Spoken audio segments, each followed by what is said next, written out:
Before we start painting, we should talk about some of the supplies I use. When I line out my flash sheets, sometimes I use a pen, sometimes I use a nib. When I use a pen, I usually use these IndentiPens. I like these because they're waterproof.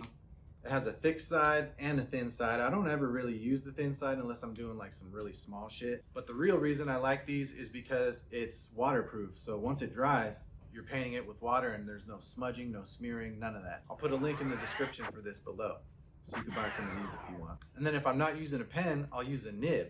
A nib is kind of like the old calligraphy style pen. It's got the metal tip on it, and you kind of just dip it in the ink and then line it out as you go. I think nibs are good, especially if you're learning to tattoo, because it kind of gets you in that muscle memory motion of dipping, lining a little bit, dipping, lining a little bit, dipping, lining a little bit.